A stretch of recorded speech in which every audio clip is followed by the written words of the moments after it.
il nous reste 1028 jours. 1028 jours, ça veut dire quoi? Ils correspondent à quoi, ces 1028 jours restants?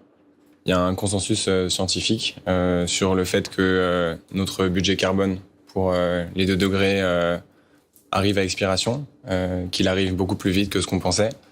Et la fenêtre d'action qu'on a pour sauver tout ce qui nous est cher, pour sauver nos enfants, vos enfants, et éviter des massacres, des famines de masse, et éviter le meurtre de la jeune génération à laquelle j'appartiens. Cette fenêtre, elle se referme d'ici quelques années.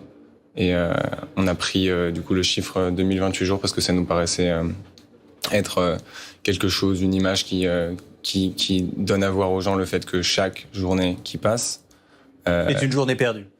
Et je dirais même chaque journée qui passe sans agir est une déclaration de guerre contre toutes les jeunes générations qui sont en train d'être condamnées à mort par nos gouvernements actuels. Je tiens vraiment à préciser que c'est entièrement possible de retourner la situation.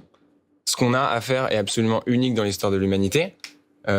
C'est quasiment inimaginable le niveau de restructuration sociétale qu'on va devoir mettre en marche et mettre en œuvre dans les quelques années à venir. Parce que quand on parle de 3 ans, c'est qu'en réalité, ce que disent les scientifiques maintenant, c'est qu'il faut qu'on arrive à la neutralité à 2030. Je ne sais pas si vous vous rendez compte ce que ça veut dire. Ça veut dire un effort de guerre jamais égalé. C'est entièrement possible, précisément parce que on est tellement écœuré face à ce qui va arriver à nos proches, à nos familles, à notre pays, à nos communautés, à tous les pays du Sud, à qui on est littéralement en train de chier à la gueule, à la nature dans son ensemble. C'est précisément parce qu'on fait face au mal le plus absolu qu'on peut et qu'on va le renverser. Donc c'est ça la proposition qu'on vous fait. C'est pas de dire que on est tous perdus. Et je tiens vraiment à insister sur le fait que ce message-là qu'on a passé, c'est un message pour mettre en mouvement des jeunes aujourd'hui désespérés en leur disant « Rallions-nous derrière des demandes qui fédèrent » et la rénovation énergétique en est une des plus évidentes.